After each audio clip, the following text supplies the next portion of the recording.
It's hard out here for a filmmaker when you're trying to get the scenes and the gear. Got the shot callers Mike Calvo on the track, and your buoy with the cam, we gon' put it on the map. Every frame we shoot, man, it costs a little hustle. Trying to find the props, plus the budget's got muscle. From the indie grind lights and the lenses we chase, building up a vision, every story got a place. Casting calls late, scripts rewrote twice. Gotta fight for the dream, pay the sacrifice. It in it dawn, soundtrack in the mix, turning struggle into gold with them cinematic tricks.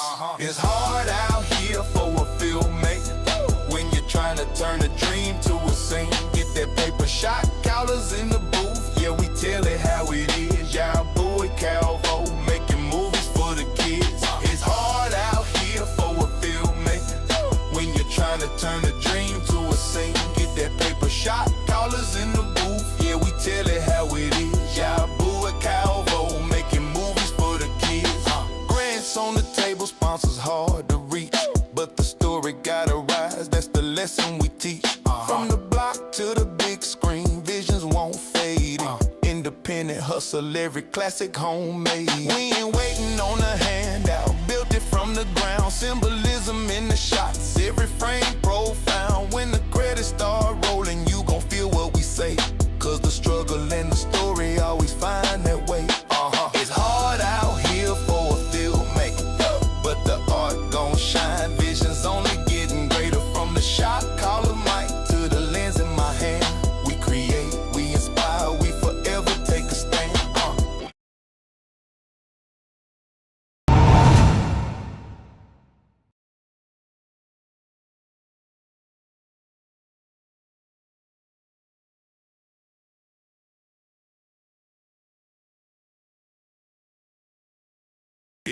It's hard out here for a filmmaker when you're trying to get the scenes and the gear. Got the shot callers Mike Calvo on the track, and your buoy with the cam, we gon' put it on the map. Every frame we shoot, man, it costs a little hustle. Trying to find the props, plus the budget's got muscle. From the indie grind lights and the lenses we chase, building up a vision, every story got a place. Casting calls late, scripts rewrote twice. Gotta fight for the dream, pay the sacrifice. It in it dawn, soundtrack in the mix, turning struggle into gold with them cinematic tricks. It's hard out here for a filmmaker when you're trying to turn a dream to a scene. Get that paper shot callers in the booth, yeah, we tell it how it is. Y'all boy Calvo making movies for the kids. It's hard out here for a filmmaker when you're trying to turn a dream to a scene. Get that paper shot callers in the booth, yeah, we tell it how it is. Y'all boy Calvo making movies for the kids. Grants on the table, sponsors hard to reach, but the story gotta rise, that's the lesson we teach. From the block to the big screen, visions won't fade. Independent hustle, every classic homemade. We ain't waiting on a handout, built it from the ground. Symbolism in the shots, every frame profound. When the credits start rolling, you gon' feel what we say, cause the struggle and the story always find that way.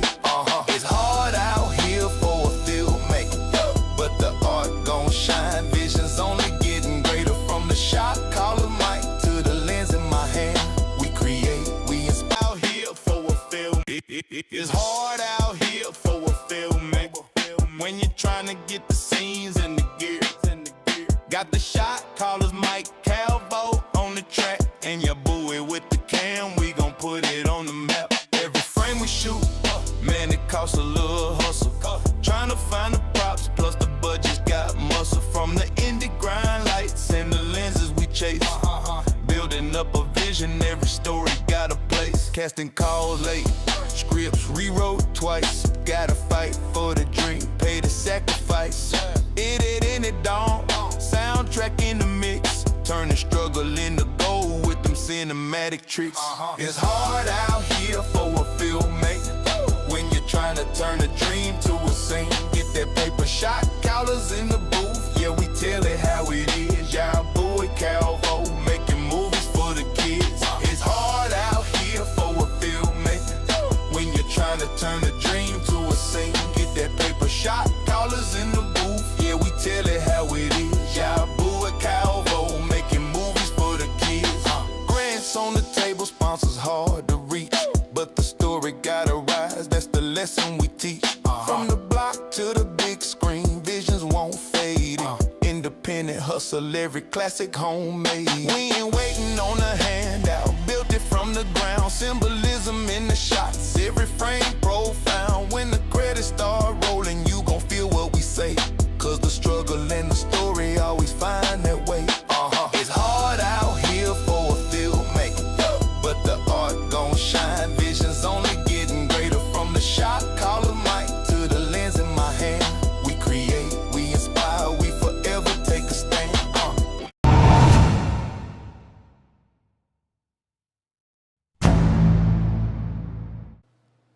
Welcome back, welcome back, welcome back. We are here again for the 25th episode of the Shot Callers Podcast.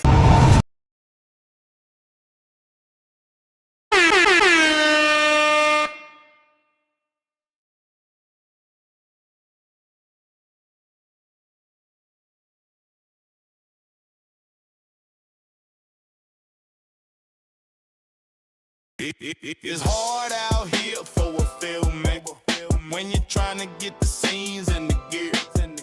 Got the shot callers Mike Calvo on the track, and your buoy with the cam. We gon' put it on the map. Every frame we shoot, man, it costs a little hustle. Trying to find the props, plus the budget's got muscle. From the indie grind lights and the lenses we chase. Building up a vision, every story got a place. Casting calls, rewrote twice. Gotta fight for the dream, pay the sacrifice. It in it don't.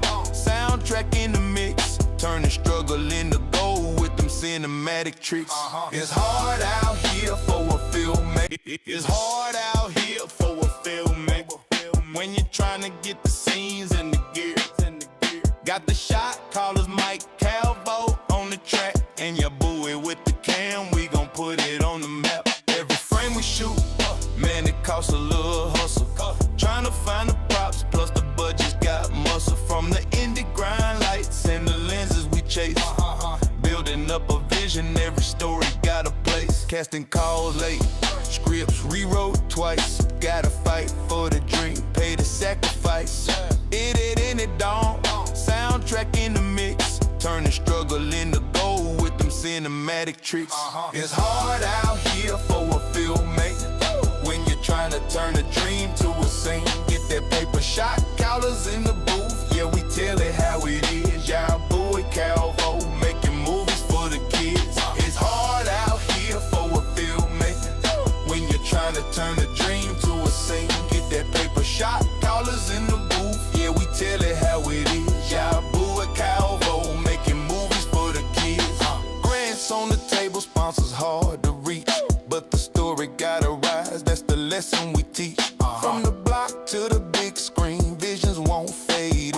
Independent hustle, every classic homemade. We ain't waiting on a handout, built it from the ground. Symbolism in the shots, every frame profound.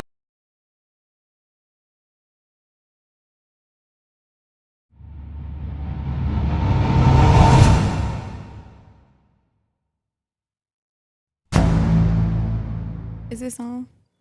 Hey, hey, hey. We are back. We are back. We are back for another episode of the Shot Callers Podcast. I'm your host, Calvo, with my guy. Your Sean, your buoy. Your buoy. They waiting on who next. And tonight we have a special episode of the Shot Callers Podcast. If you tune in with us before, usually on Thursday nights, you can look and already tell that our setup is a little different. So if you were with us last, well, let's do a little recap. First, your boy, it's good to see you because even though I just kind of sat down, I hadn't really seen you in a minute. How you doing? I'm doing wonderful, bro. We got some exciting things. So if you were with us last week, we talked about, we were just coming off the initial premiere of The Colored Cavalry, which was directed by Sean Yabui and written by Jermaine, give him some, Jermaine J. Williams. And so we talked about from that last week's episode, more of the directing standpoint and more of the writing standpoint. But today, you know, here on the Shot Callers podcast, we call the shots, we make the shots. We want to tell and explore all different parts of the filmmaking aspect. So we brought in the cast, but we're not going to reveal them yet. Because first, you know, one thing I realized last week, right, we talked about the movie, but we deprived the people to see the trailer of the movie. So let's give them a little taste of what the movie consists of, and then we'll bring the cast in. All right, let's do it.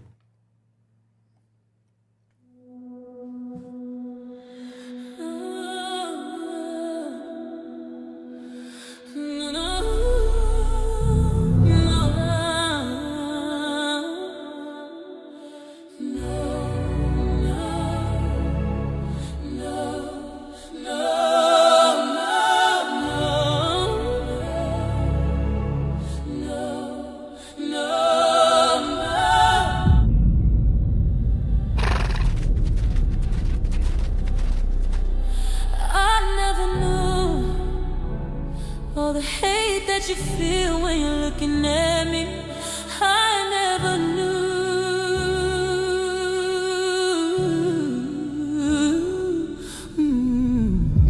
This should be Jermaine's song. They took our pride and took our hope and hung them both with the same rope.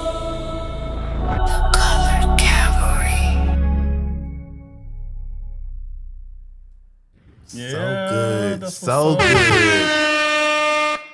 That was so good. Like, we talked about how good this film is, but just for you all even tuning in tonight, being able to see the trailer, like, it's something to talk about it and for us to hype it up. But when you get a chance to actually see the product, that's just a taste. So also, let's go ahead and plug it a little bit before we bring the cast in too, and we'll talk more about that coming up. If you did miss the opportunity to initially see it at its initial premiere, you want to tell them when they can see it again? Yeah, December 19th, 9 p.m. at 12:16. It will promptly start at 9:30, so please don't be late because we're not going to rewind that for you. You heard the man. All right, so let's go ahead. We have with us some of the cast and the producer from the film. If you all will, take the opportunity just to introduce yourself, tell what role you played in the film, and then we'll kind of go into it from there. Kenneth the KBZ Burrell. I played the dad in the movie, you know what I'm saying? I'm Jennifer Bonner. I'm executive producer, and I was the one hanging from the tree. Wrong button. Hey, my name is Tajay. I played Tiana. I was kind of like the auntie, kind of sort of like the little Black Lives Matter advocate, you know? That was me. Hello, I'm Natalie Williams, and I played Shell, which is Jaden's love interest. Little boo thang, little boo thang. My name is David Alexander, and I played the part of Marshall, the grandfather. Hello, my name is Dalen Newells, and I played one of the soldiers from the beginning of the movie. Got his glory on over there. And we do have Tammy shot and boom. What's up, Tammy? Hello, everybody. How are you guys? Doing great. Awesome. I played Eunice, and I'm the grandmother of Jaden. What's up? Let me try to fit everybody in here and boom. Okay. Oh. Go ahead, bro. Okay, I didn't know what you were doing. I was just checking out the technical stuff. All right, so so we saw the trailer, and we're again so happy to have you all here with us today, and thank you all for taking the time. One thing about filmmaking and on the podcast, what we talk about is just all the different aspects of making a film, and so I first want to ask you all. I guess I don't want to sound like a teacher, but like, because I'm a teacher, y'all. But if this was your first, was this everybody's first film acting in wise? No. No. Okay. Not your first film, but for the majority, everybody's first film, right? Yes. So I know, like, for me, working in film, right, and I'm sure you all kind of now can relate. Like, you see movies, but you really don't know what all goes into it, right? Oh yeah. All right. So I kind of want to hear from you all, like, what was the most shocking thing that when you made the film that you didn't realize actually went into it? I guess since I have the mic, with this film in particular, I would say that the most shocking thing about it was um, fitting in really, because we're fitting in the past and the present, and I guess fitting into character where we have to do scenes where we're playing in the past, but we're also have people who are playing characters from the present, and it's like, how am I supposed to do that? It was a little shocking, but I feel like we were all able to pull through, and we were all able to get it right in some way, shape, or form. I think the part that was shocking to me was how the angles that you shot different things, and what it did is you didn't have to do everything to the detail, but what it did, it would lead the viewers down a pathway, and their imagination will fill in the details, and that just kind of blew my mind. It was really shocking to me. All of us are going. Oh, I mean, it don't have to be a panel. Yeah, you can pass it if you want. Or if you don't feel like you have anything to say, we got a lot to talk about tonight. So I was about to say, I piggyback off of what Pastor Alexander said, like the angles and stuff, and then also just how long it takes to shoot one thing. Like I know that while we were like to make sure you have the perfect angle and the sound and everything, like it took us probably an hour or so to shoot like 2 seconds of what you saw in the movie. I'm like, oh my gosh. I did not know it took this long, but it was fun though. I loved it. I guess for me, like the amount of work that goes in like post production. oh yeah. Because I think with my particular scene, I think we got lucky. We went straight through, and I understood that some of it was going to get cut out, and I was interested in seeing what was going to get cut out. So it was kind of like some anxiety, like, dang, I wonder what's going to get cut out, what's going to make it, and what did and what didn't make it. But to me, just like the amount of stuff that goes into post production and what you can pull out of what you had and all the chopping and the cutting, that interests me the most. Yeah, we everybody did well, and we had like longer shots. But when we went to our focus group, they just wanted us to keep it nice and snappy and tidy. So a lot of stuff didn't make the cut that we really wanted in there. So just. But Miss Jennifer Bonner, what's up? No, why would you do that? No, this wasn't my first, and I know it's not gonna be my last because of the people I work with. So nothing shocked me because, other than the fact that they was at my house until like 4:00 and I had to be to work at 4:30. Yeah. But other than that, like everything was what I expected because it was the same thing the last 2 times. So it was exactly what I expected. So, Jennifer, with you being a producer, I do have a question for you, right? So, and I guess anybody can really chime in on it. So, the film kind of touches on so many different themes, right? Such as like legacy, history, really finding out your voice and becoming who you are, right? But when the idea was initially pitched to you, right, what was the winning factor that drew you in? Honestly, it's because I believe in Jermaine. That's it. I'm not a real big fan of like old like movies like that. So it was solely because I believe in Jermaine, and he can tell me we finna start selling bags of poop and we finna go get it. Hey, let's go to Tammy real quick and see what was the most shocking thing to you. I think the most shocking thing was I guess I'm going to give a shout out to Chief Alexander. I've known him many years, And so when Jermaine told me that he was actually going to be in the movie, I was like, wait, he acts?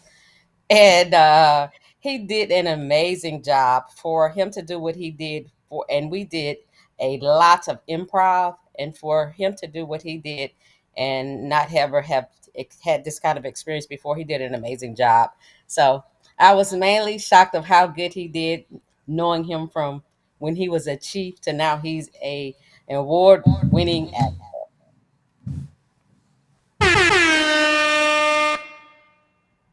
That's it. So I don't know if you heard of Mr. Alexander, but she definitely gave you your props. She said that you were one of the winning factors for her, and that you really stole the scene. In which, if you seen the movie, first time acting, you stole the scene. Like it was just like, I want to not only just give you your props, but everybody in here give you all your props, especially seeing that you all are saying like, hey, this was my first movie. You know, I was presented the idea. I took that chance and did it. You all, everybody in here, like dynamically, like stood in their role and played their role and owned the screen time. And so, kudos to all y'all. You put that one back on. I'll just turn this one off. Okay, yeah, I just want to. All right. All right. I think I saw Pumpkin over there. Can you grab them? I did. Is that cool? Pumpkin and Trennis, maybe.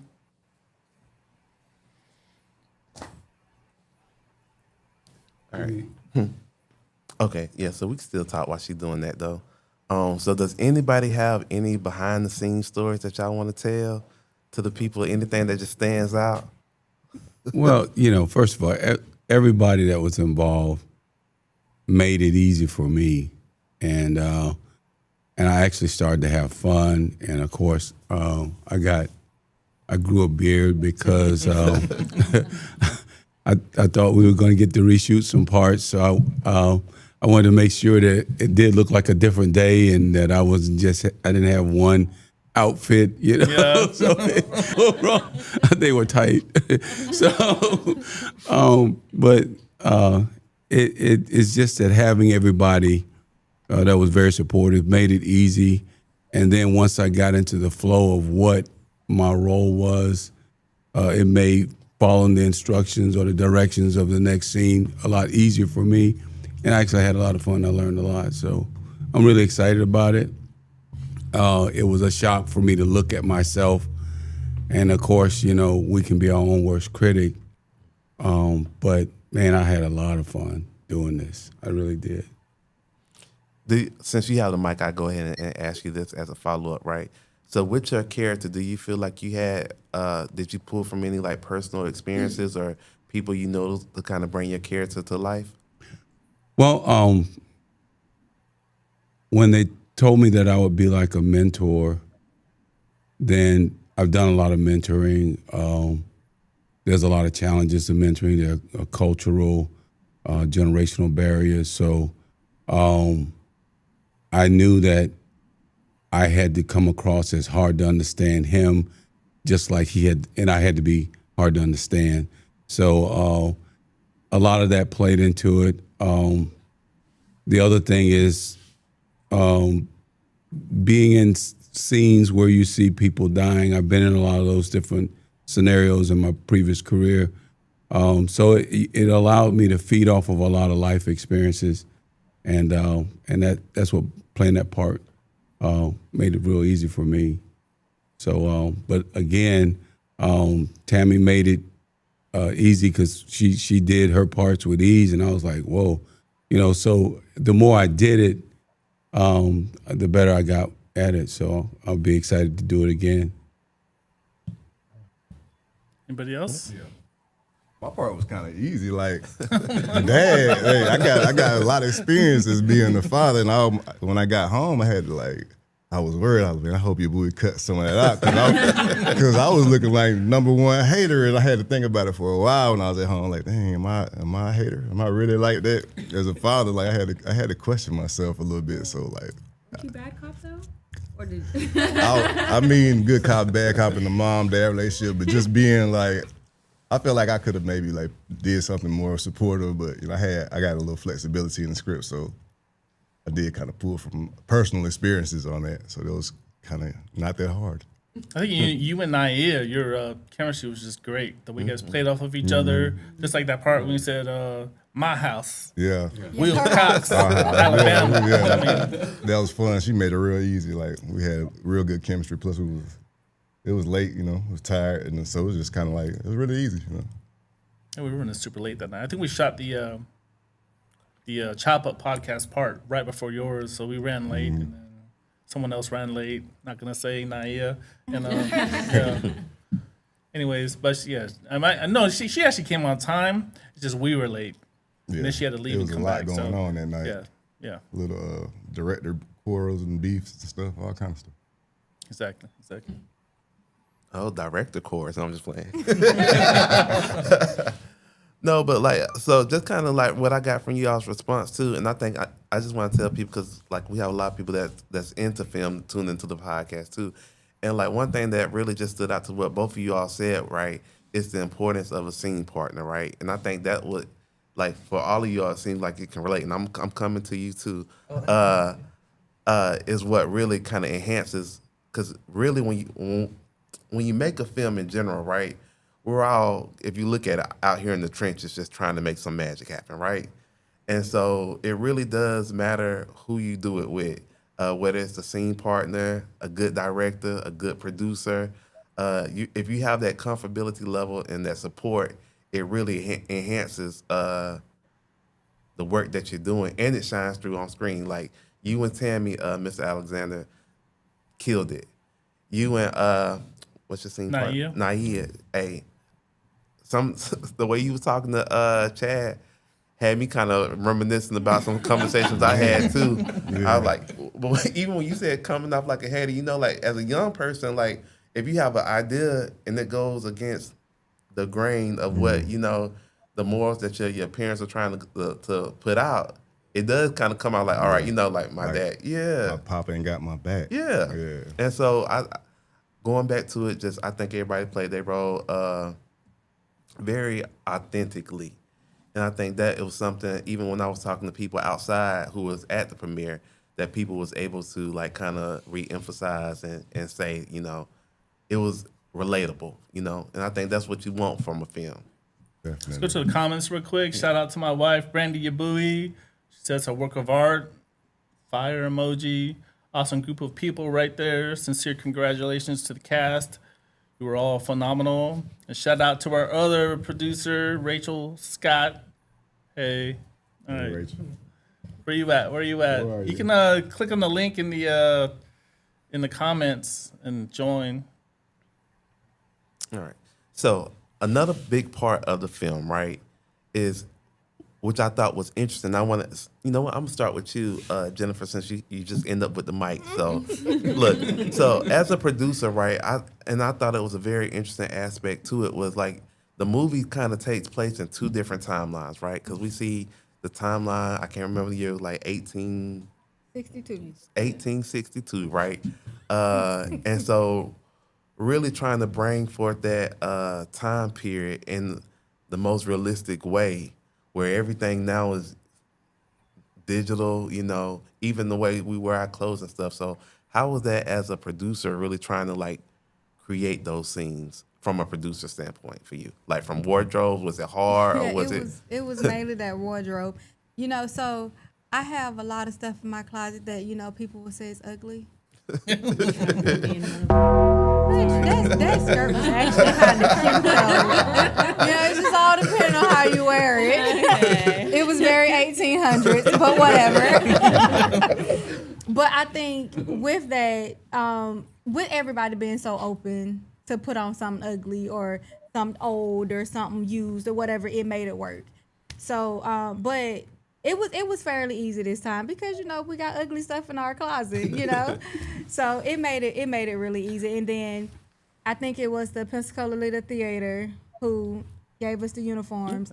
So that made it easier, you know what I'm saying? So we didn't have to go look, you know. So we had a lot of resources that made it come together, that made it real easy. And Rachel is the GOAT. If you tell Rachel that you need some sand grains, she'll go find it. And she literally had a goat, She had a goat. but She it has a died. goat. But it died. Oh no. Yeah, so but Rachel made sure a lot of stuff came together as well. So but yeah, that made it a whole lot easier. Like when you have like-minded people working together and people they see the end goal and they're willing to help you get there, that made it just everything. Yep. And then people that didn't mind, like, oh, Shell. Like she was so just, if you tell me I'll be there, and you know, and I don't care what she had to do. Like everybody did the same thing, but I remember one night in particular, like she was there forever, and I think we shot with her for like 15 minutes. Yes. Yeah. They did not let me go to sleep. Yeah. Why y'all want me up and this ain't got nothing to do? Yeah, so with that, it made it work, and then everybody was willing to make sure that they had the right clothes, and you know, and some people was willing to go buy stuff, but I think that's just because they're shopaholics, you know. But yeah, they were willing to make sure that they had we what. went through my closet. Nothing would have went with my character. We established See, you that. see what I'm saying? Hey, you know. Shopaholic. But that made it work. And everybody was just so easy to work with. So with easy to work with people and people that was willing to do a little bit extra, it made it work as well. I think that's important too, especially like on the independent film level. Like you have so many people that wear different hats, right? So like you a producer, but you also, you know, you did wardrobe. Like everybody. And I died too. Oh, and you had a iconic role. Terrible. But no, it really is like you have so many people wearing different parts. But like you said, we all when you work with people who all have like see the vision. I mean, and a lot of times, let me say this too, because I worked on films, and I'm sure other people can relate too. You might work on a film and you might not see the vision. Because sometimes you film stuff and you think, like, I don't know how this is going to come together in the moment, right? But you trust the vision. And so I think that's what's really important about, like, especially on all types of level, but really on the independent film level is, like, trusting the vision, you know, and working with people who are like-minded and going for that vision. And so with that, like I was talking about with the period piece, right, I was interested myself, and I know other people were too, like, because when you all see the film, if you haven't seen the film already, the film is that whole. It was Rachel's chiming in. Oh. There we go. Yeah, so that whole period piece was just brought together so realistically, and so I want to hear about it from you, from an actor standpoint, what it was like to get into like the headspace of just someone from that time period, and just like, cause I feel like not only was the wardrobe good, but the acting was good from like the mannerisms and just kind of really just thinking about what was going on without getting any spoilers away in those moments and really trying to bring that forth. And just pause real quick. Rachel, hang out for a second, okay? What's up? You're on? All right. Okay, just hang out. Hey. Just hang out. All right, one moment. And Okay, so yes, as I am, this is my second time being in film, but it's not my second time just acting in general. And to go from where I was doing modern day stuff and modern day performances to doing something so rooted in the past, it was a lot of research. It was a lot of, you know, thinking about what mannerisms fit my character specifically for the time period I was in. So it was a lot of research. I had to, you know, ask some of my older family members, you know, about stuff that went on in the time period, you know, or at least like what they knew in terms of that, you know, and, you know, a lot of practice in the mirror where it's like I'm practicing the accent, I'm practicing, you know, changing up how I walk, I talk, I look at things differently, and you know, getting into that headspace, like you got to be in that headspace as soon as you step on set. Like the car ride, you're getting rid of your nerves, you're looking at yourself in the rearview mirror like, okay, you gotta put on a show because you're going to be on camera. You're gonna be on the big screen. You're gonna be like in front of a camera. And the minute you step out the car and you walk on set, it's like you gotta be in character. You're right there. You're ready for what you gotta do. And for my character in specific, I had to walk a certain way. I had to talk a certain way. And I made sure that when I stepped on set, both Yabui and Jermaine could see that, okay, he's in character, so we can shoot his scenes without any issue. And that's why I believe like everybody did their part super well. The people that I worked with on set, like, yes, we did also have shoots where we had like a short bit, but you know, with production, we have to do retakes, we have to do reshoots, and you know, it just happens. But during that time where you're not on camera is where you can be like, okay, let me reevaluate my character a little bit. So that's what I believe like is good to do in a situation like that. That's where my headspace was throughout the movie. It's just like, how am I going to get in character like as soon as I get there? And can I stay in character until I leave the set? That was good. It's a lot of work that goes that right. That just tells you like it's a lot of work that goes into acting. And like I said, those scenes really stood out to me. I mean, the whole movie was good, y'all. Just go see it. But like just seeing, because no shade, you all. But you know, sometimes people recreate historical moments, and you just don't feel like it is from that historical moment, right? But I really giving props to the crew and the team and everybody. Really like felt those moments were very. I don't want to keep using the word authentic, but like you felt the sense of like you were there in that moment with them. Yeah. Shout out to Rachel on that one. And segue Let's to that, introduce let's her. go ahead and bring Rachel on real quick. One of our EPs. She can introduce herself. Oh, Hello, I'm Rachel Scott, one of the producers. That's all I can really say. I work more so on the horse end of everything, but tell her about your trips to like I Las don't know what else to say. Vegas and Texas, and just to get us little swords and hats and saddles. Yeah, I came all the way to Texas, which that's where I'm at right now, and purchased the saddle that Jesse rode on in the movie. Um, yeah, went to Vegas. Got some stuff between Vegas and yeah, just all over the place trying to find things. Of course, the little theater did help with some of that. So Shout out to the horses. Yo, so authentic, so authentic. Didn't yeah, Trennis fall off they the horse one time? He get injured. uh he did. He was headed down to do the shoot, and I kind of wanted him to wait, so I can kind of follow him. And something happened with somebody blowing a horn and the water on the ground, and the horse seen when they get spooked, they really get spooked. They think that everything is out to get them, and she thought that the car was coming from out of the water to grab her, and she took off running back towards the stables. Yeah, he managed. I guess he lost his balance or on her, and he didn't really get thrown off of her. I think he kind of just decided to fall on off and let her do her thing because she wasn't gonna stop.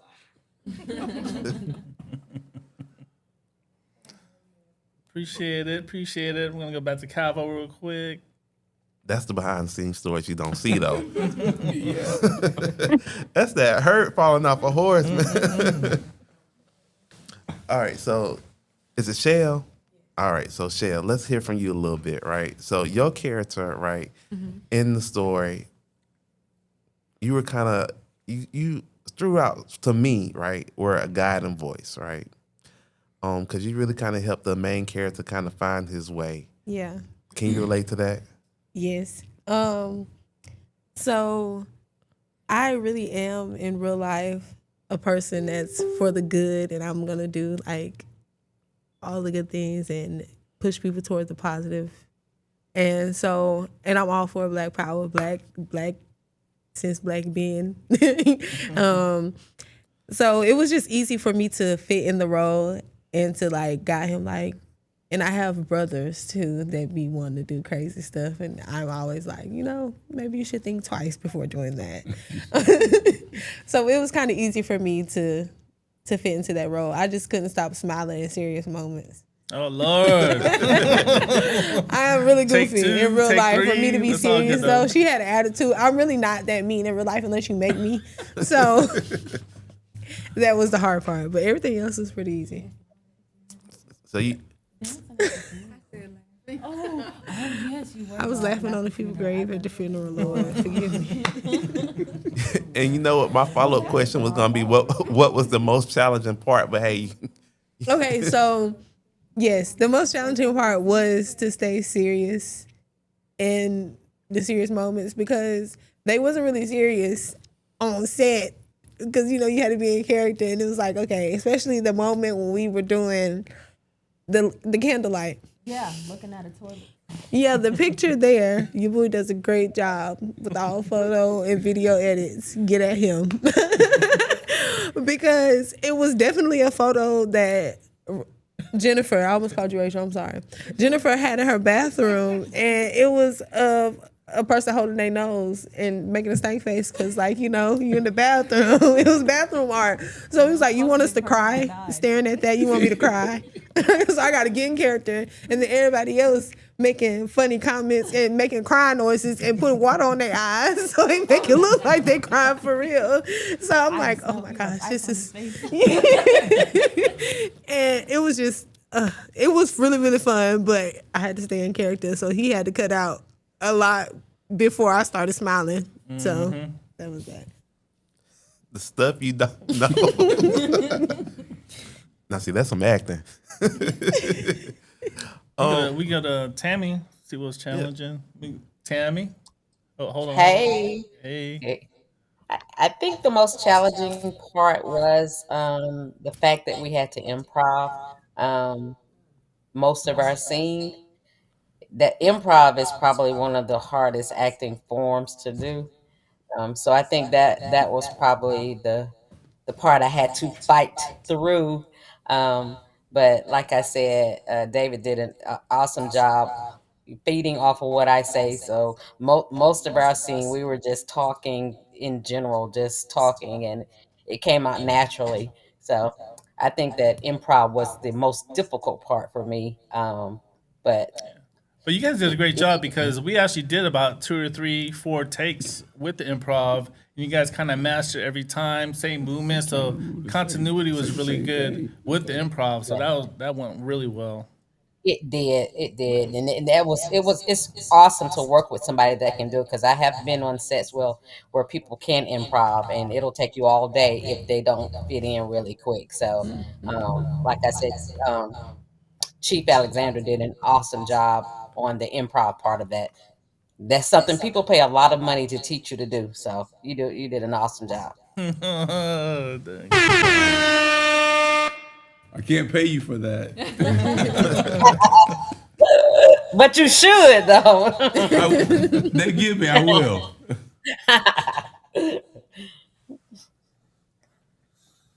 So tell me, your character in the film, right, really sets when you think about it, really sets the tone for the film, right? Was there anything that you thought about just because we see kind of two sides of your character when you think about it, right? Hmm. Was there anything that you just kind of like thought about in those moments to kind of like help you enhance the improv and the scene in general? Uh, yes, I'm also a mother and a grandmother. And so I thought about, some things that I would have said about my son and some things I would have wanted somebody to impress upon my son. And so, sitting there talking with Chief Alexander, we're talking about our grandson, and it's actually something I would have said, man, you need to talk to that boy, put some, show him how you should act to be a man, well, what it takes to be a man. You need to step up and step in because at this time and the way these generations are, we need the voices, the real voices of the older men to talk to these young boys to kind of guide them straight. Because in reality, rap is the future, but it doesn't have to be deadly. If you're gonna rap about something that's gonna change the world. So I just kind of became the grandmother for real, and told my husband, look, let's get this boy straight on the right track. Yes, ma'am. Yes, ma'am. That's how it is. Sometimes, like even when with acting, and I like hearing it from you all too, like how you might take a role, but then you start really kind of finding those personal moments and personal aspects, and what is your story, another person's story that you might be familiar with, to kind of like bring to the scene that really like enhance it. So I thought that was all good stuff too. All right, so one thing, I let's. also I've always wanted to die on a set. So Wow. You know that. They did kill him. You know, I've worked on several sets, but this is the first time I've heard that one. So that's amazing. If I you want to if see you if were I can lay still though. if you were actually in town when we had called you, we would have actually Uh-huh. showed you dying on set, but we couldn't do it. So Right, we couldn't work that out. I know. yeah, it's all Now good. that's one thing I regret though, that I couldn't get back to do that. It's all good. It's all good. All right, so now let's hear from you. Was there anything that you thinking about the character that you played that you kind of thought about when in your scenes? So my scenes were actually pretty, I want to say kind of easy, because I just took my mom and put that into the character, because they wanted me to be this educated woman that went to school as what did I say? Graduated top of my class. I actually took, but I actually combined my sister and my mom, because my sister just passed the bar, so she's a lawyer at was it FAMU? I think it was FAMU. I don't remember, but and my mom, because they're both very educated women, and they are prospering in life right now with their careers. And so I kind of just kept them in mind, and then I kind of brought myself into it too, because I am the person where I'm very blunt, I'm very honest. Like I don't want to talk too much about it, but like I'm very outspoken. I'm gonna say what's on my mind. And so I kind of put that into my character as well. They wanted me to have like this, would y'all say Erica Badu type of, I kind of went more Aaliyah when you look at my character. Yeah, it was Aaliyah. Aaliyah vibes. So that was actually kind of fun. So that was another way I brought myself into it. But yeah, I actually loved bringing my character to life, because it was nothing like when I first got the script, and then I told Jennifer and Jermaine what I thought of the character. They were like, "Nah, I'm gonna need you to do more. I'm gonna need you to, give your character a background. Do this, do that." I'm like, I've never done that before. Like, so what am I supposed to do? So like the whole time, I just had to keep in mind, how did I create my character? What is her background? And then even like my on-set man, I had to think about how would they even meet each other if she was living this specific lifestyle and he had this one. So yeah, that was kind of my experience, and it was fun. And he was also someone that made me feel comfortable with how we shot the scenes, because of the dynamic they wanted us to have. So I love that. I do too. I also love that they introduced and had you do character bios too, right? Because I think like sometimes as actors, right, once we're given like a character, it's hard sometimes finding that character, right? Which we talked about, trying to think of personal stuff to bring to it, or like Dalen. I'm sorry, I knew I was gonna pronounce it wrong. Like Dalen said, really like doing the research and trying to like get into the mind frame. So like, I think that's the fun. Like, and I want you all to kind of like tell if y'all have any thoughts. But that's the fun part of really like acting, is really trying to like find the characters. Because I think for me, and this is just me personally, like being a writer director, right? If I write a part, I have a idea of the character, right?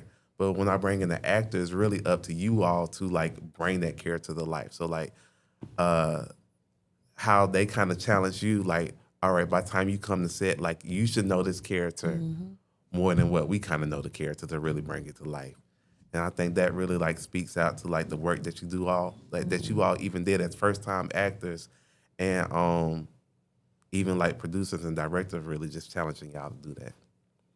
So how was it working with your boy? With him trying to, I mean, and be honest now, with him trying to like get you all to him. I'm gonna say your boy, Jermaine, Jennifer, Rachel, all of them collectively, because I know they all are really one unit, kind of really bringing and enhancing the scene. How was that for you all? I would say it was really, and let me use the correct word. I want to say enjoyable. I enjoyed it a lot. Like seeing them all work together, their different minds coming together and create something. Because when they told me something, my imagination was nothing like the movie came out. And I was so amazed seeing the first trailer and seeing myself. I was like, I watched it like 1,000 times. Like, oh my God, he is crazy with that camera. So, and like when I had a question about how to say something or how to do something or how, like, what was the scene leading up to this? Because some, like, we'll start in broken places because you have to do different things to tie it together. So I'm like, okay, before this, like, what was the tone before I just, go in? Like, do I ease the attitude in? Because I always had to have attitude. So do I ease the attitude in or do I just come hard with it? Like, I need to know real quick.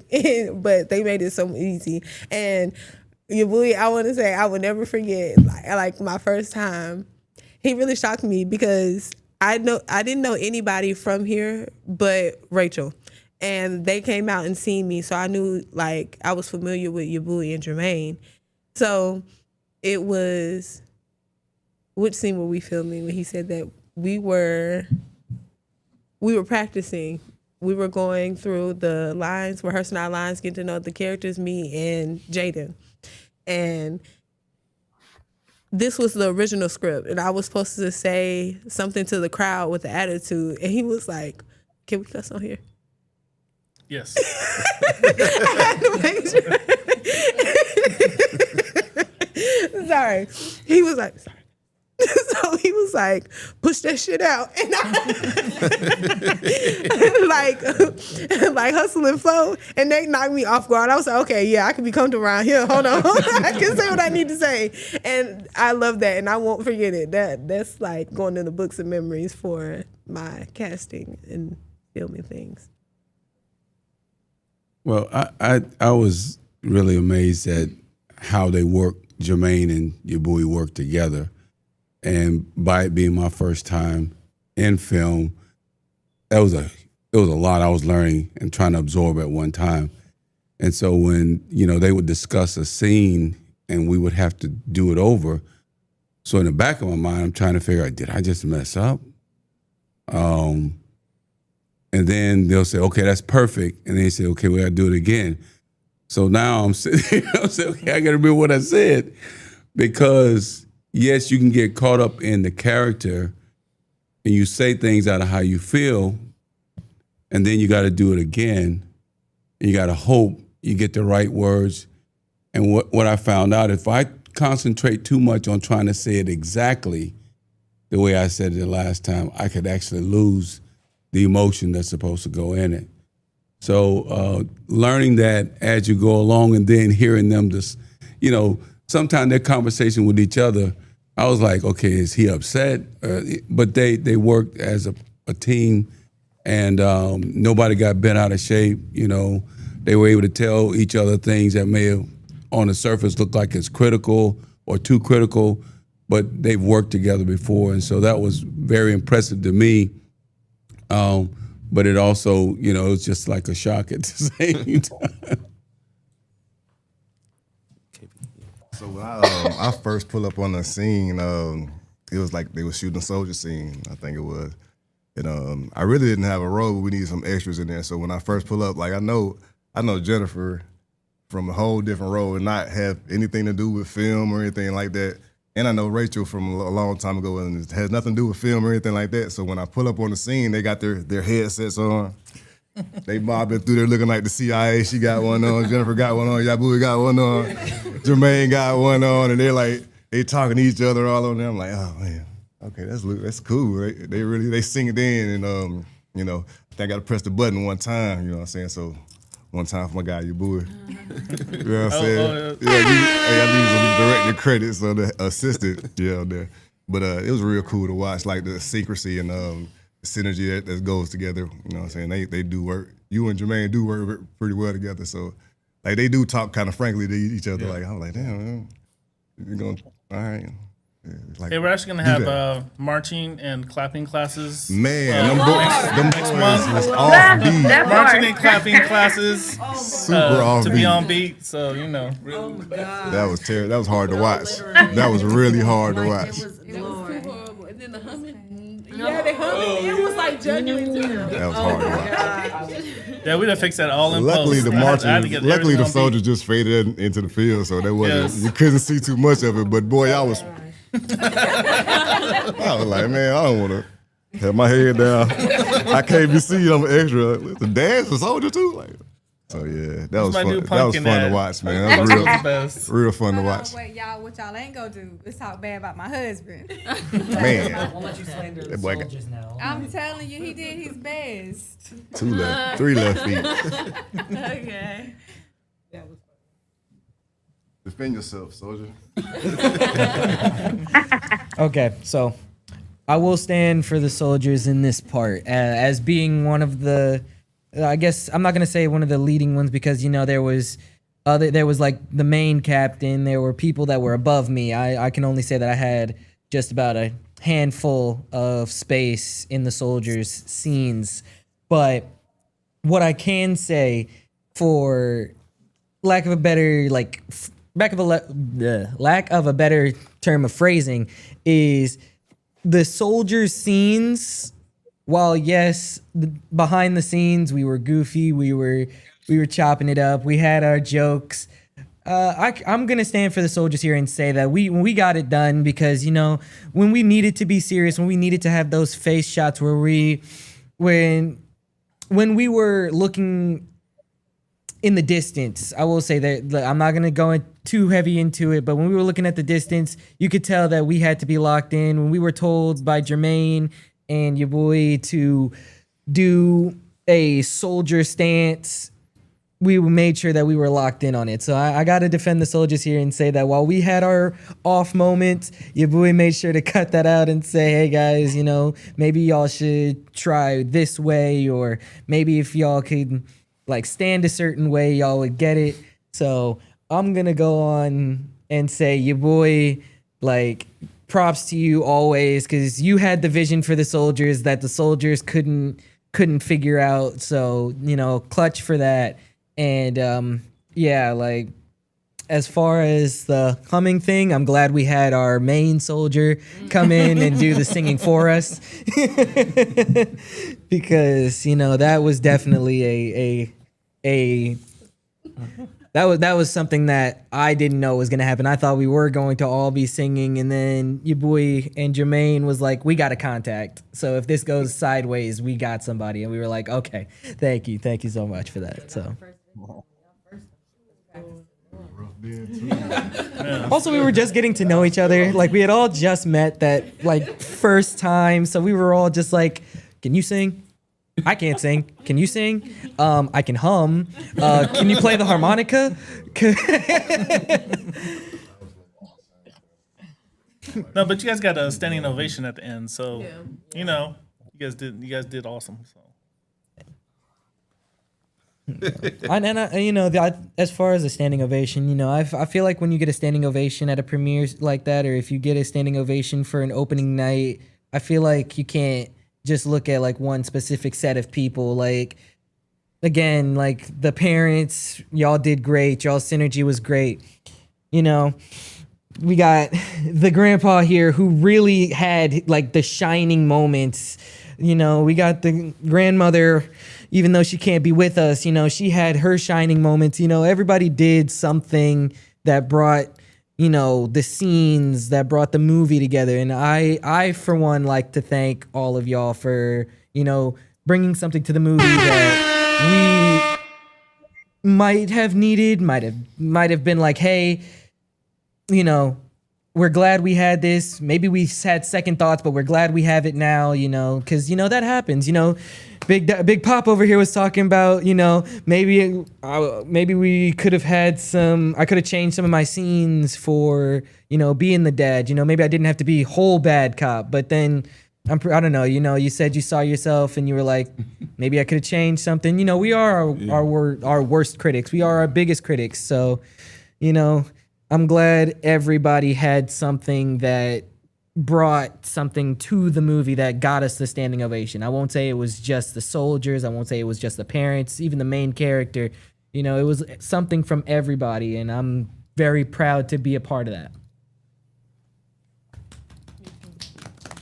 Well said. Well said. Well said. Tammy? She said.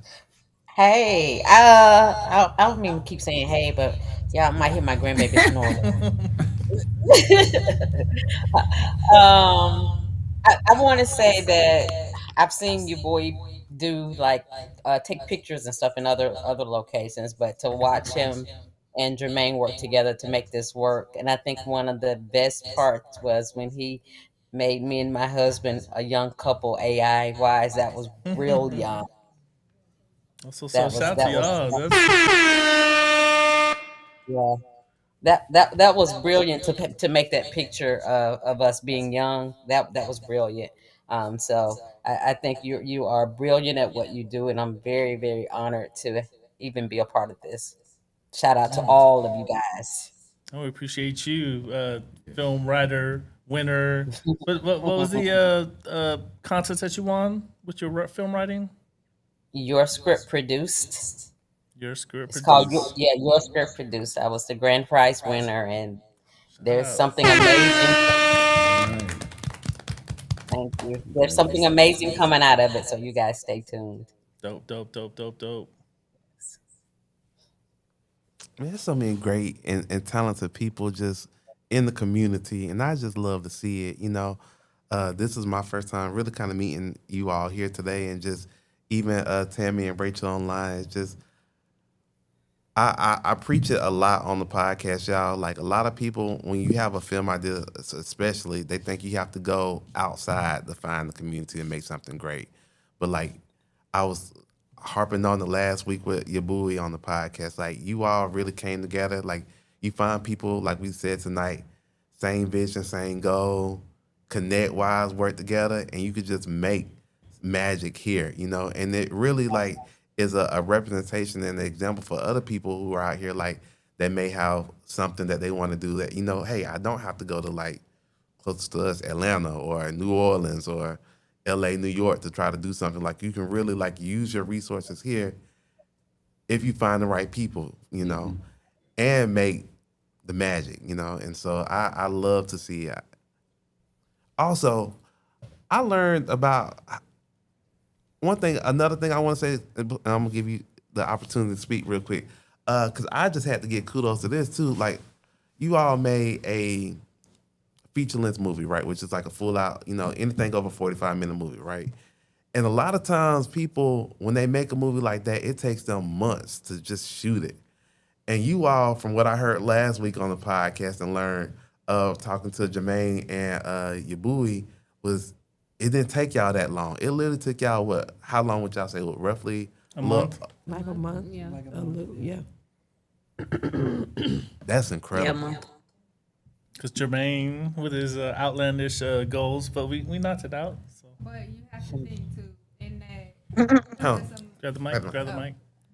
And within that, us taking a month to shoot it, I think it took Jermaine 7 days to write it.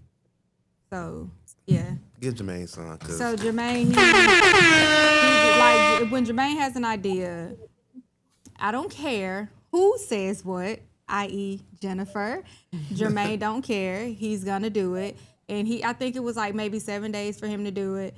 And then if it was left up to Jermaine, everybody would have stopped their everyday lives and we would have shot this in a weekend.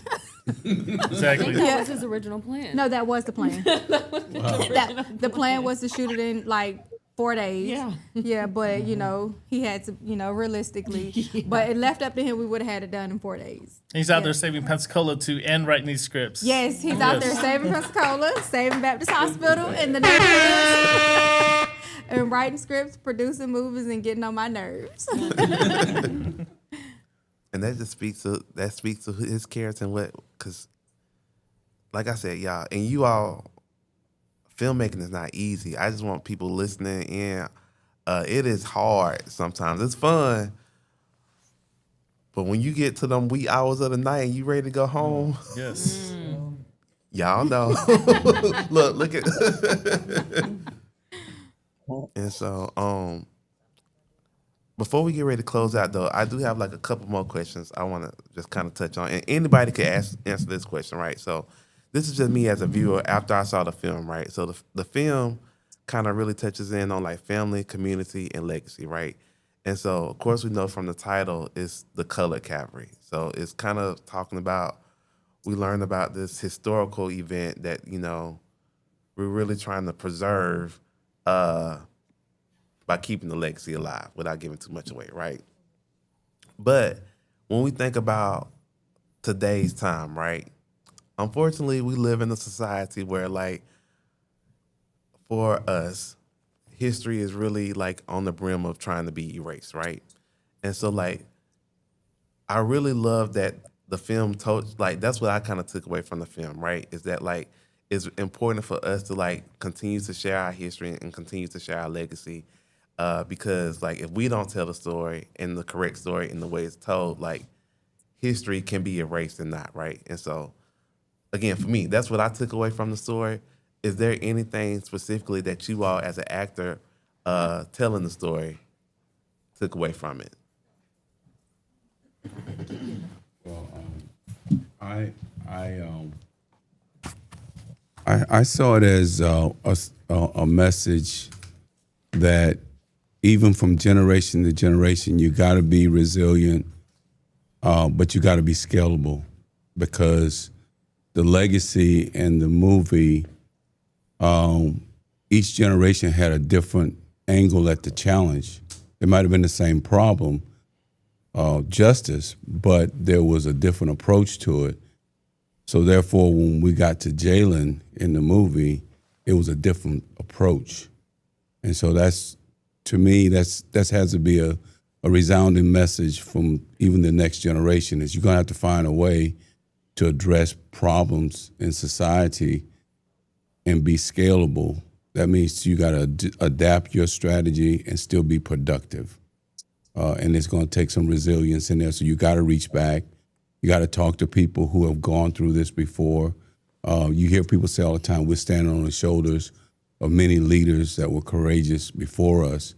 But you gotta take advantage of that, understand what they went through. And a lot of time it's because you got to spend the time and have that conversation.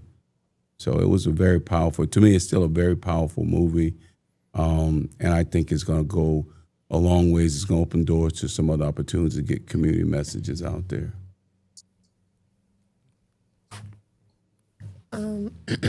Sorry. I believe that Jermaine Yabui did a great job at, I would say, transitioning from like how they did things in the older times in the movie of like, you know, telling each other word of mouth basically, and then going to me and Jaden seeing we on live, and he on live talking about some chat and ad and, you know, stay tuned and stuff like that. So it's like, I love how they incorporated that change and still getting the word out, because we got to get the news out to our people some way, somehow. Right. And whether it's through the news or TikToks or Facebook, whatever you got to do, I love that they incorporated that. The message still I didn't even heard. catch that till now, so good catch. Okay, I told them I'll be paying attention to all the little symbolisms and stuff. I'm with that. I mean, I'll speak to the balance of it all. Like, if you think about it, like, it kind of tricks the viewers into learning about some history. And the way we digest information nowadays, it's quick, it's fast, and it's rapid. So, like, if you're stuck telling a story like in the old way of telling a story, you're not gonna catch this new generation. So the transitions, the integration of AI, like the transition in the movie, like you could see like it was live, like different viewpoints, and I think that was well done. Like you got to find new and ingenuous ways to tell stories and like support Black arts by doing that. So the balance within the storytelling was well done to me. So, and like I said, sometimes you have to trick people into wanting to learn about history, and I think kind of did that well. So a lot of people want to know about the story, what really happened. So start digging. So now goal accomplished, mission accomplished. You know what I'm saying? So yeah, good job. How's to that dude right there next to you? Who is that guy? Hey y'all. Sorry I'm late. I was Saving the world. whatever. Trying not to go to jail. Boy, it was close. Chief, you was gonna have to come bail me out. I'm just, and here's the funny thing, like half the cast is down there at City Hall. Your wife, I know that y'all ain't married, but you might as well be. We saw B, Oh, yeah? yeah, he was down at City Hall, Haley. And I'm just proud of this cast. We had half of them here telling the story, and we had half of them down there living the story. So that was amazing. But it's funny being here and everybody out of character, I'm like, man, you was dead 100 years ago, man. What's going on? Everybody did good. I just can't believe, like writing this, how everybody brought the characters to life the way I saw fit. And I know you can understand that, Cowboy, as a writer, that you write something, and there's been times where we wrote some stuff and I was like, that's not where I envisioned it. But and I'm not talking about what color Cavalry. I'm talking about what past stuff we had to pivot on. You know what I'm talking about. But I ain't had that this time. All y'all just, it was amazing. Me and your boy spent 5-7 nights in a row, just all night, just editing. And first time we saw it from beginning to end, we both was in there crying. It was that amazing, So, I said it the night of the premiere. I said it again. All y'all made me look way better of a writer than I am. Y'all all made me look way better. But I will take that credit. Thank you. So,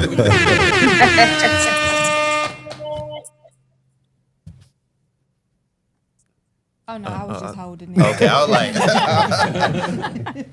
all right. So now that we got Jermaine here, I do have a question for you, right? So when you called people up and was like, so of course you had the idea, right? Mm-hmm. When you call people up and like, you sourcing people out for characters and producer roles, how did you pitch it to them? Did you like, hey, I gotta like, what was the line? I want to hear. it depends on who it was. It depends on who it was. Like KB, I don't have. I mean, KB is always there. Like he is always on the list. Like we had KB for PTSD, right? Yeah. KB is PTSD. Yeah, he was on PS. Yeah. So from that was our first project that me and Jennifer had wrote and tried to produce, couldn't get the funding. D was a Rachel recruit, and shout out to Rachel. I know she's not here, but She's here. Rachel, what the fuck up, man? Excuse him. Oh, excuse y'all. I'm sorry, podcast. I'm not on Chop It Up. I'm sorry. I'm sorry, shot callers. Hey, Rachel, your album tough, man. I heard it all. Well, I'll call you later. Whatever. Okay. And my son love it. He done put all his little friends on it. They be playing it back to back. The one lay with me. They like that one the best. So run with that one. Sorry about that. Back to your question. Rachel did a good job just casting everybody on her end.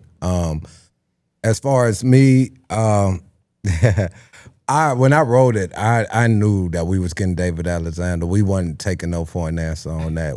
I had David Alexander. Now here's the funny thing. And I say this now, and I know Chief probably don't even remember this. So this is my third time writing this movie. The other 94-page script went nothing like this. Nothing really like this. So there was a friend of the grandfather that was an activist in his younger day turned pastor bootlicker. And for that role, I had the I can't think of his name, and excuse me for that, but I had the pastor of St. John. Remember when we was at the Men Health? Yeah. And we both was, and I was pitching both of y'all at the same time when we were getting food. Oh, Pastor Marshall. That's it. Joseph Marshall. Yeah, that's him. And I was like, y'all two together against each other, that would have been fun. I wish we could have seen it. But sound like a sequel. Yeah, I know, right? And he agreed to it too. And but we pivoted, and I was disappointed that we didn't get to see that on screen. But I had David Alexander offer up in my head, and for Shell, did she tell the story? No. Your boy told it last week. Me and your boy went to go visit Rachel just to pick out which horse we wanted to use and how, look at different stuff. We were looking at billy goats. We were looking at all kind of stuff. No lie. Like, it was crazy. And then we tried to get a lot of different people for the role Shell, and it just wasn't landing. It wasn't working out. So we didn't have nobody. And Natalie was just sitting there shooting bow and arrows, just country as hell, just shooting bow and arrows. And I looked. Good, so I be hitting my target. Oh, you was hitting every target. She would let that. I said, dang. So we was like, I looked at your boy. I said, what about her for Shell? And he was like, yeah. Oh, go ahead. Yeah. No, you can finish telling it. It was so funny. He was talking about something. He was walking with Rachel to the car, and I was gonna go to my car. And then I said bye to Rachel, and I turned around. He said, wait, you want to be in the movie? I said, sure. And I think nobody else could have did that role like her. Like, she really did a great job. And Tarjay, she came across my news feed. I don't know how, and I don't even remember becoming friends with her. No, but that's what I keep telling people. I'm like, I was literally like, I don't know how we became friends on Facebook. I'd never seen you on my feed ever. And clearly I'd never been on yours. But literally when he messaged me, it was like, hey, you want to be in a film? And I'm like, sure. And then my mom was right next to me. I was like, I think I'm finna be in a movie. She was like, do you know this guy? I was like, no, I've never seen him before in my life. And so, like, everybody, when some random just, message you, they're gonna be skeptical at first. And so there was like a very small percentage because I did my vetting. I went to his page, I seen he was legit, and, he had the colored Cavalry. You had a different poster up, but I seen all of that already on his page. I was like, okay, I got a little bit of faith. And then, yeah, ever since then, like, he's on my feed all the time now. And I'm like, I still don't know how we're friends on Facebook. I don't remember accepting a friend request. I don't remember sending one. And it's just weird for me. It's funny to me. Yeah, and that's how it worked out. When she came across my news feed, I was like, okay, that's Tiana. That's her. Because one thing about it is, like, and then Naia is in everything I do. So, and it's just like, I just go with my gut. I know what people can do. Like, if you look in their eyes, you look at their body posture, you look at how they post, everything, I just don't like, oh, random, I want you. Besides, Natalie was the only one that was really random, but she was shooting damn bow and arrow. But I go look at your Facebook, I look at certain things, I'm like, they could do it. They could do it. So, and then I tell you, no matter who we want, we have to run it by her. And she has the final say, to be honest. That's the perfect thing.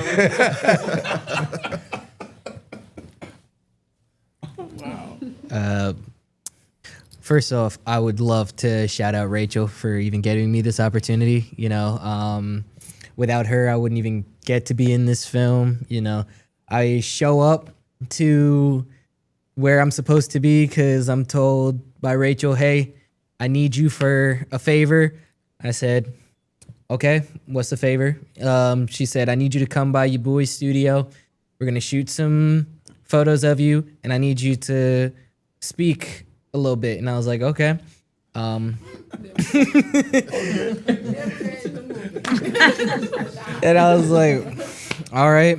I mean, it's Rachel. I've worked with her for almost 4 years now, so I know that, if she's got something for me, if it's not legit, she wouldn't have even bothered to bring it up. So I trust her, yeah. So I could show up and Jermaine looks at me. We're in the studio. I'm talking with some of the other, would-be soldiers at the time. I didn't know what we were doing. And what Jermaine says to me along with Rachel is, do you want to be a slave? I was like, what do you mean? And he was like, we're shooting a film. Yeah, there's another soldier. We're shooting a film called The Color Cavalry, and we need you to be a soldier. But the kind of soldier you are is a soldier that's kind of on a march against the masters type way, without giving it too much, And the way they worded it when I first came in, I will never forget it, because that's exactly how they worded it. They were like, do you want to be a slave? And I was like, well, that depends on what I'm doing, But then they said, then they gave me the breakdown, and I was like, you know what? Let's see where this goes. And I couldn't have asked for a more fun experience, So again, thank you for that. Thank you again for Jermaine for casting me. Thank you to Jennifer for, giving me all the right things. She was like the mom of the group. I went to her if I had questions, any lines I needed to think about, anything I needed was gone to, your boy. I was asking, was this line proper for Jermaine? And they were just like, hey, you're doing good. All I need you to do is just do what you need to.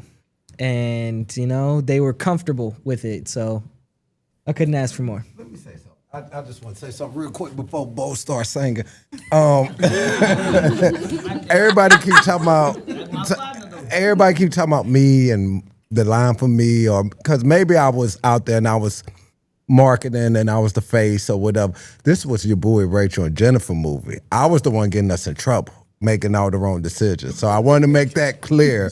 This was your boy Rachel and Jennifer movie. I just wrote it. Them lecturing you, I was there. See what I mean? Yeah. So y'all out there, don't get it twisted. Don't think this was my movie, and don't crown me, because I was the one that made things hard. And then plus, your boy was the muscle. He's a nice guy in front of everybody, but your boy was behind the scenes. You beat me up. Jennifer a bully. And sometimes I go to Rachel because she's the sweetest one out the three. So, hey, how y'all doing, everybody? All right, hey, I'm glad right, I was able to make it. I'm sorry, Yes. y'all. I said I wasn't coming, but hey, God said, "Boy, hey, get there, get there, get there, get there." Talking like this with Yeah, man. But hey, I had to get there, man. I appreciate this opportunity too for me and everybody. You know what I'm saying? Because I was like. Hey, Bo, one quick. I'm sorry. Yes, Just sir. go ahead and introduce yourself, bro. Oh yeah, I'm Bo. Yep, Paul Boatman. What role you play? I played the song. Yeah, I had hit a few notes. You know what I'm saying? You know what I'm saying? But look, and He was a soldier. And then, He was a soldier, I was like, everybody. I was a soldier too. But Number 4. His name was But Isaac. this how it happened with me. I was like, man, my partner, Ruben said, man, Bo, guess what? You want to go do like last minute, y'all. He like, B, no. What he did do, he called my cousin, and me and my cousin were working together, right? So I was working with my cousin. He was like, hey man, don't Lil Bo got some dreads? He was like, yeah, be right here with me. So he was like, yeah, ask him, can he saying something for a movie or slave? I'm like, slave movie? Hold on. So I ain't know, I'm in the blind. I'm like, man, what you mean slave movie?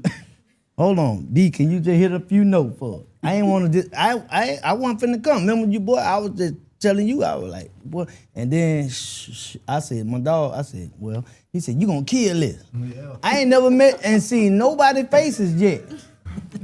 But look, Jermaine was like, man, you gonna kill it. I'm like, how you know I'm gonna kill it? You ain't never even heard me sing or none of this. How you know I'm gonna kill it? He was like, man. No, you wasn't. But it's the fact that you had faith in me without even knowing me. You know what I'm saying? He said, man, you gonna kill this. I swear to God. Look, and I was like, man, okay. Shouts out to Kaz. He gave the Hey, I recommendation gotta on shout out that. my dog because he said, bro, man, your boy beat. So I asked my cousin, he said, man, you don't know your boy? He shot all the film. He shot Baba and them. He shot all the videos. He big boy. Like, well, okay, let me see. Let me see this opportunity. You know what I'm saying? So I was like, man, let me try it out, you know? I said, let God work.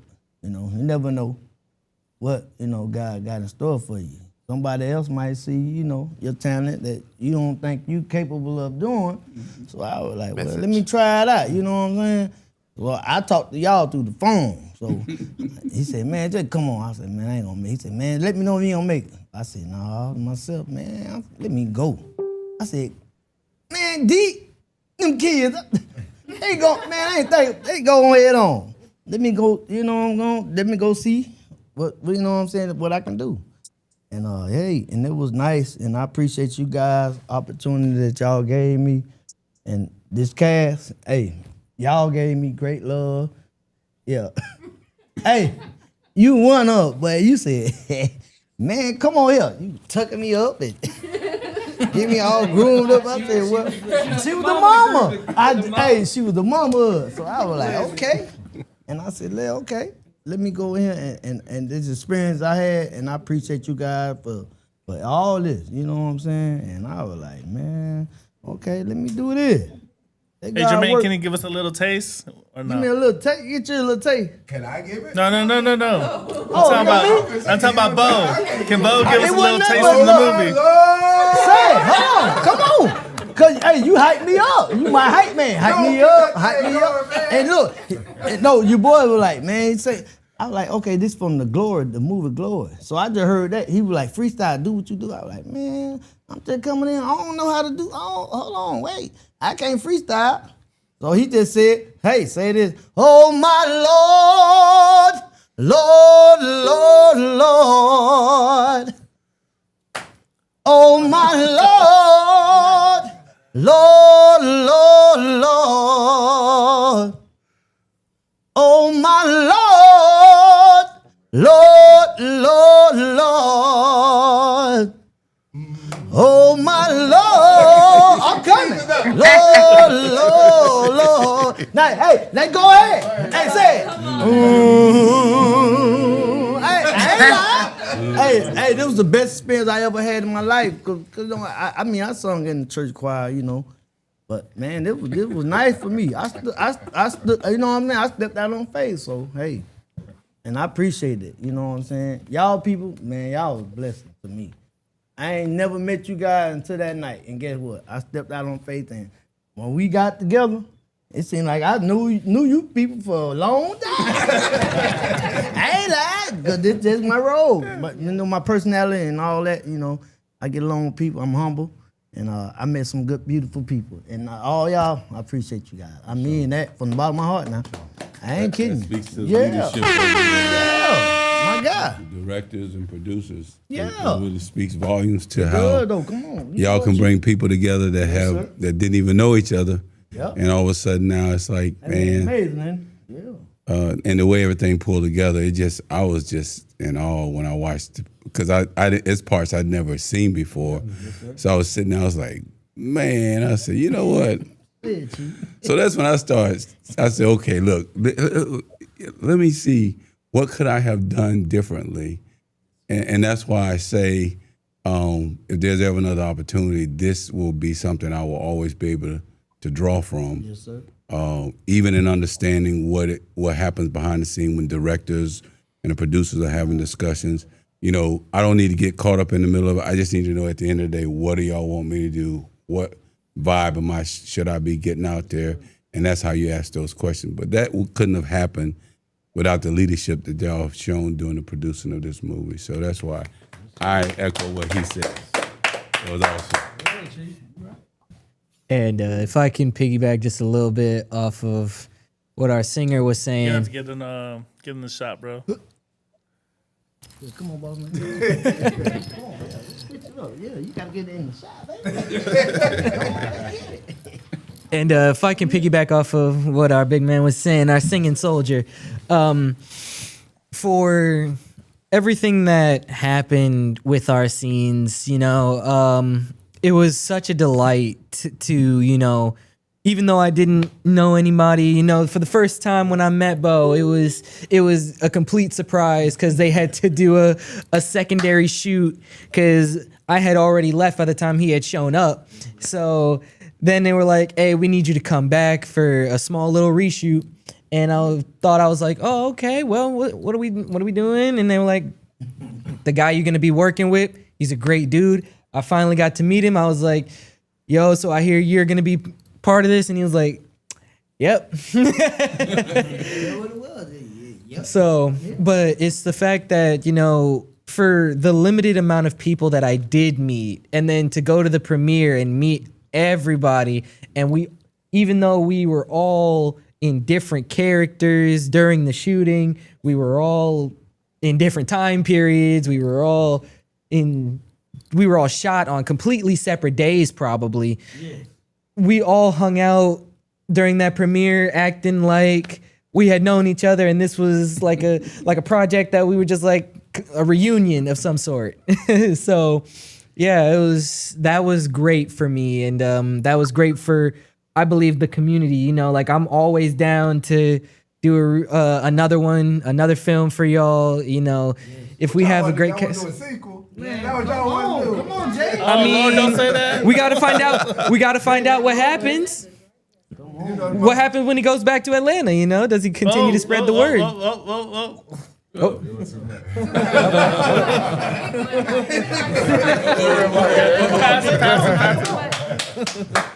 Okay, so Jermaine forgot one person. Jermaine always forgetting people. They can hear me. Oh, my bad. It's my turn to boss people around. Jermaine is always forgetting people. So when he was talking about how he casted, like how he picked everybody. Wow.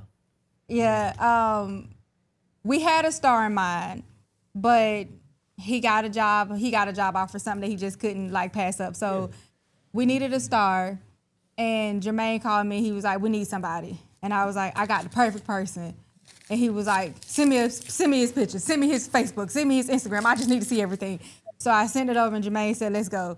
So, but that was our star. His name is Chad, but he's sick, and he need to stay wherever he at sick. Oh, yeah. What's up, Chad? Chad, we wish you well. What up, Chad? Did you just roll over and take the picture and then send it to us? You're so messy. Damn. You know what? Somebody else take this. He is so messy. I'm gonna tell you, but this I want y'all. I need you with me at all times, dog. Like at all times. Man, love is back, man, and I love your wife, man. Like she is so supportive of you, man. Like. She had wrote me on Facebook and thanked me, and I'm like, no, thank you. And that just everybody's spouse up here, and Brandy. Well, we can't. It's can't Kelsey. It's Kelsey. Like just everybody's spouse that's involved. Because we had y'all on some long nights, especially you, Natalie. Thank you. Come on now. We thank your mama there. How about that? We'll just thank your mama. And because it's like long nights and early mornings. What? It was very, and then we had them out in the cold, even though the script was on screen it was supposed to be summer, and everybody had their jackets off, freezing. Freezing. Y'all are some actors for real. Don't let nobody tell y'all. Don't be like, "Oh, I acted in a movie. I really don't act." No, y'all really some actors, because if you think about everybody's role here, the dad, T-Dub's girl, Tiana, or you think about Natalie, or you think about, these two that's supposed to have been dead 100 years ago, and David Alexander, let's just take David Alexander for a second. When he came out and he said, "I'm looking at a whole bunch of nothing." I love that. That's not the same guy that's sitting here. And none of y'all are the same person who y'all are in the movie sitting here. And that's how you know you're some real actors. I never forget when I was a child, the first time I seen Denzel that wasn't Malcolm X. I became a Denzel fan because of Malcolm X. So the first time I saw him talk regular, I was like, I wish I wouldn't have saw that. Because he was so much like Malcolm X. Yeah. You know, because your boy put me on Glory before we shot this movie. I never saw Glory. He made me watch this movie watch Glory before we don't need the Undertaker dong now. Let's ease up for a second. But no, and that's how it feels like with y'all, you know, like, you know, the real person y'all are right here sitting here is just so different from the character y'all display, but y'all did it so well. You remember how back in the 90s they display people who watch like Love and the Restless and they see the real character, the real actor, and they think it's the character, they want to fight him and shit. Like that's how y'all are. Somebody gonna want to fight, love, stab, something y'all, because y'all did so good. So. Because you said love in the rest. Oh yeah, Jada Pinkett on Low Down Dirty Shame. I'm like, hold on, wait a minute. It's just a movie. Hey, wait a minute. Hey, you clean, dog. You clean. Hey, I try to keep up with you guys. Look, it's the clean next to the holy God, man. It's the best. And then also, man, I know he ain't gonna say it, so I'm gonna say it. Like your boy's directorial debut was a masterpiece, man. He did more than amazing. Appreciate it. Yeah. And your boy just, oh man, and he was really patient because, and if you know, I've been working with your boy for a while, and I know the same thing as Jennifer and Rachel. It's times if they would have got short with y'all and it had nothing to do with y'all, we've been up for 7 days at that point straight, you know, up all night. So it was just crazy. You clean too, man. I should have worn some clothes. Go ahead. Man, I ain't clean. I forgot. I'm in freedom fighter mode right now. So he really owed me a role. I did. I done been on 2 table read. I done read through 3 scripts. And so this time I was like, man, if this don't happen, man, I ain't rocking with Jermaine no more. Hey, you ain't wrong. I swear. I was like, man, this guy wasting a lot of my time, bro. And I was like, all right, so boom, I read the script. I was like, man, that man ain't give me no lines to do it. So I was like, all right, bet. I got something for him. You don't waste my time. I got something for him. All right. So I kind of asked your boy first, like, y'all give me a little direction, because I'm finna go in, man, because this one line ain't gonna get it, man. I've been waiting here too long. But so me and my coach, how you pronounce it? Nayu. All right. We just rocked out, you know what I'm saying? It was cool. Yeah, I know that. Yeah, I'm glad. I can't improv. I had to write mine. I tell you one thing, you did very well though. One thing I can't give KB that he did amazingly. Like I say it all the time. Naya is a great actress because there is not Bianca nowhere on the screen when the mom shows up. From Bianca from It's Clinical, but when you came in and said Wilcox, and like you was driving the car, dog. Like you really was driving the car, and then she could just step in, like the way y'all did that.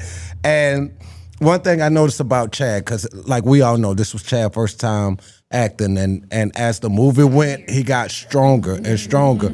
But I think like when you get on screen with him and you get in a role, he be like, why are you looking at me like that? Like, you know, I can feel it, because when I was Just Jay on the screen, I had in my head, and my role was gonna be the streetest dude of all 3 of us, and I wasn't gonna trust him. And, you know, so I was just laughing with him. I'm like, yeah, when you come up here, I need you just to do this and, you know, walk like this. Okay, let me get back over here. Action. He was like, you know, why you looking at me like that? Like, so I can see him doing that to them, because he was like, you know, dad was on his ass, and he was like, you know, but it was cool. You did a great job. And then, like, I came in, come in thinking I'm from New York. So my plan was to be from New York. He didn't call me. We got a plan. Yeah. Change the plan. You're from Atlanta now. So I was a little more comfortable with that, actually. But I was thinking about some blue collar type. I don't know what I was thinking about, man. But that's fun, man. I appreciate that flexibility and all that good stuff. Cavo? Yeah, I'm a I'm a copyright streetist, but I'm sorry. No, Go you ahead. good. No, what you say? No, she talking about streetist is not a word, so I need to go ahead and trademark that. Go ahead. Miss Grammar here.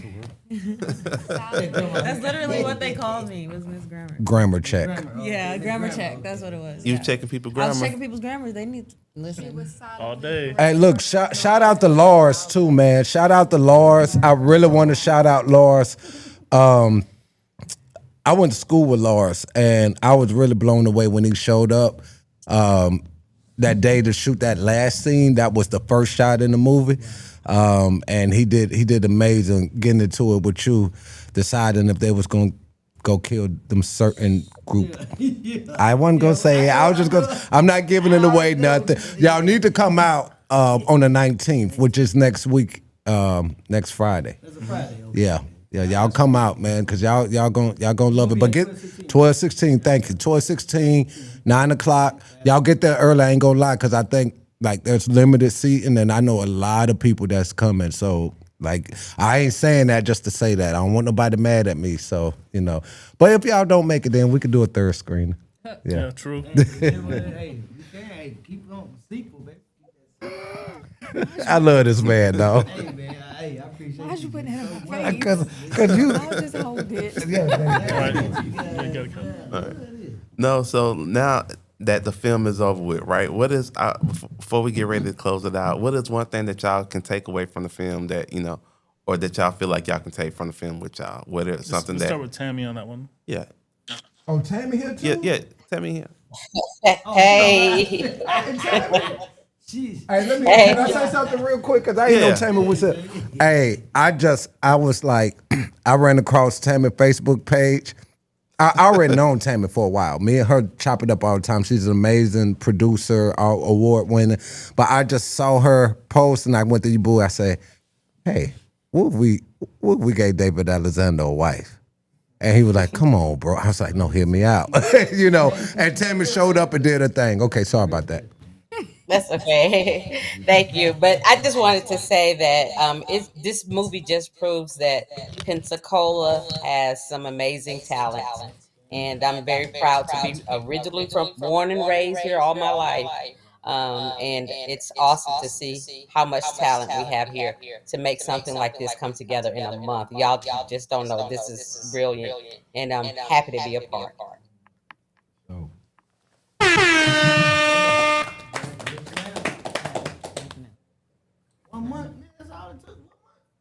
That's it. Yeah. 1 month, bro. Left up to Jermaine, it would have been Jennifer, 4 you got days. the mic?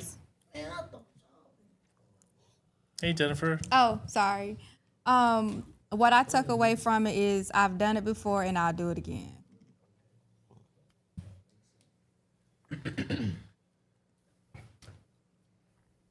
My takeaway from this film is exactly what Miss Tammy said. Like Pensacola has a lot of talent, and with me I was probably the youngest out here, 25 on the scene. I was like, this is a whole new world. I love this. I would love for the opportunity to do it again. So, yeah, that's my take on it. Yeah, I would say that my takeaway is that I enjoyed it, but I could definitely do it again. And like I said before, I will bring even into the next opportunity everything I learned because I think it's valuable, and it definitely can be used to improve whatever talents I have.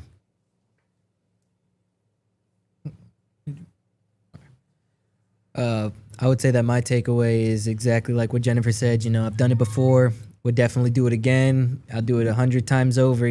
Because I feel like talent or hard work, whichever one you come from when you're doing something like this, you could be a prodigy at acting, or you could spend 100 hours just sitting in the mirror practicing how to be someone else just for a specific role. But if you got it, you got to show it. So, like I said, I've done it before, but like Jennifer said, I'd do it 100 times, especially to represent the city I was born and raised in. One quick question. Mo Love, you on the mic? Hi, how's everybody doing? Doing great. Mo Love, what's up? What's up? I see all that talent up there. I got a new movie for y'all. I just wrote this book. What is it? Chronicles of You a better Side say Chick. it, woman. It is right here. I got a new Better say it. something for y'all. Chronicles of a Side Chick. Here you go. The next movie for y'all. Right Appreciate here. you. All that talent up in there. Yeah. Say it, Mo. Chronicles of a Side Chick. More love. Right here. More love. We appreciate you. Appreciate you. I know that's right. Say Right. it. Absolutely. Absolutely. All right. That's all I wanted to say. Put my little piece up Appreciate in you. there. Thank you. Y'all take care. All right. All right.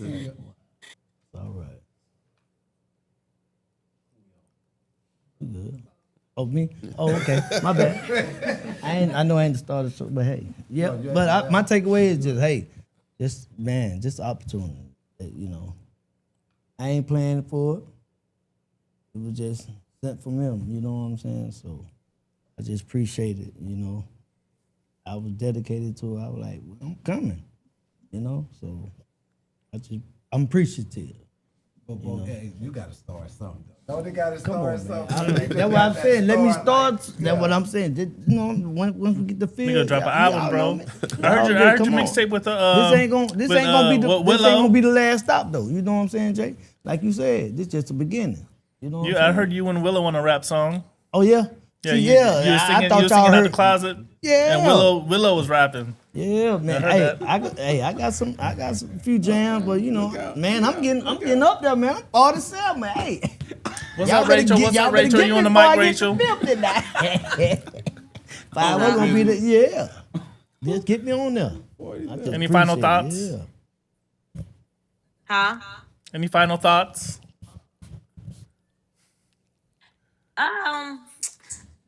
You know, I don't say much. I say much behind the scenes, not really on the camera, but I really did enjoy working with everybody. I did enjoy the opportunity, especially when Jermaine called me and he asked me about the horses, and then next thing I know, he's asking me about uniforms or not uniforms, but wardrobe, and you know, and I mean, I enjoyed looking for everything and putting everything together, and then seeing it all come together. So I'm appreciative, And writing I thank a dope everybody song. for, you know. Listen, hold on, time out. I gotta say, that last song when Jaden goes back in the Cavalry comes. Oh, Get the mic. oh, damn, my bad. No, you good. You were saying, because you're supposed to have that mic. When the Cavalry shows up as, oh shit, thank you. At the end of the movie, I've been talking like the movie been out in theaters for 3 months. Like, but Rachel wrote that song, man, and I'm telling you, that's the one that sparks the emotion. When me and your boy cry, it's just that song. Every time, I still get choked up literally every time I watch that scene. Like, Rachel is an amazing songwriter, but she ain't gonna give herself credit for it. But continue though, Rachel. I'm not that person. I just kind of go with the flow of things and take one step at a time and be blessed as I'm making my way forward. But yeah, I just want to, thank everybody for one, Jermaine, thank you for allowing me to be a part of this, and then trusting me with, finding cast members, even though one of them snuck out the back door. Oh my God. Can we tell that story? Can we tell that story? Jermaine, do you want to tell that story? You tell it. I'm good. That's funny. I'll let somebody else tell it, but come on. I'll tell it. Look, now we gotta know. I'll tell the We story. weren't supposed to bring that up, but go ahead. Well, we ain't gotta bring it up. Nah, it's out there now. You gotta let You us know. started, Rachel. You might as well tell the story. Tell the tale. Okay, so what had happened was I was asked. It's No, already I good. wasn't asked. Jennifer was asked about bringing in someone to play the officer role. Well, that kind of didn't go quite as planned, so I decided to bring in someone to play the officer role. Well, he wasn't too comfortable being left while I went to go get his costume. So he Why he wasn't wasn't he comfortable. comfortable? So Take the mic. because I left I left him with Huh? A group of strangers. A group of strangers. A group of strangers, yes. And so when I came back, they said he's in the bathroom. I went to the bathroom, I called his name and he never came. And then I didn't feel comfortable going to the bathroom by myself. So we had someone go in there with me and he knocked on the door. And I said, wait, something doesn't seem right. We kind of cracked the door, the light was off. The back door was unlocked and he was gone. I think the thing was he wasn't comfortable, being around A group of strangers. A group of strangers. a group of strangers. So, Cabo, that explains the point of view of that scene. Okay. But It worked out well. Okay, but on his defense, he was low key scared, like to begin with. He came in nervous. I don't know. I was super nice. Everybody was super nice when he walked in. Everybody was and nice to him. Like super nice, and then when we got ready to like explain the scene to him, he was just like, "Well, where did Rachel go?" And it's just like, "She'll be back. You're fine." Like nobody like. We don't eat people on Tuesdays, Maybe. But here's the problem, though. Then The clock struck 12 and it was Wednesday. It was Wednesday. and I was hungry. But he was on the phone with his mom the whole time. Yeah, so he was on the phone with his mom the whole time, and he was nervous, he was scared. We was a group of strangers, Sir? How old was he? That was my old enough question. not to run out that back door. He was grown. He was like 30s. Yeah, he was running to his mom. No, he was in. I think he's in his 40s. See, In the he- 40s? even older. But he had been drinking, and I don't know. It was a group of strangers. It was dark, and we're on this side of town, and we're all brown skinned, and he was a little less melanin than Understood us. if it was more of the controversy of the role he was playing, but just because he's with a couple. Well, and then what I did explain his role to him too, and what he was gonna do in his role. He was a little uncomfortable too. I could have called my brother-in-law. So as But we he knew that- continue, he knew that was the as role we that he was continue gonna to play come before back he got in, there. because we don't. What we don't want to do, we don't want to hold your boy in Calville hostage all night. Because I know I was late. And first off, real quick, since this is my first little live appearance since all this happened, shout out to Councilman Wiggins for just really going beast mode. Shout out to everybody that came out to City Council. If you don't know, we won tonight. The Bayou District will not be getting Baptist as of right now. And that is also pushing forth a community oversight committee. That's opened the door for that. This is our second victory this year. The first one was Center. Man, we are doing really good as a community. So shout out to everybody. But I do want to say this on a really, really serious note that there are some amazing filmmakers in Pensacola, every one of them. So support every filmmaker. I don't care who they are. Run their views up, whether it's Cabo, whether it's El Rico, whether it's your boy, anything. Teramis.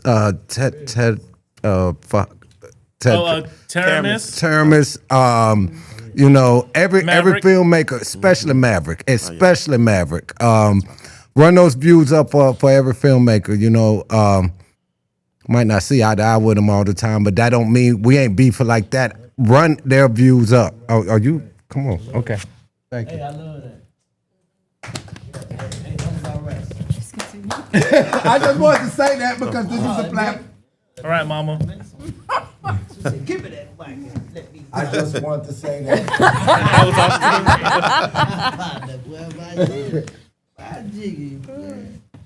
No, we appreciate that for real. And even though you took the mic from my guy,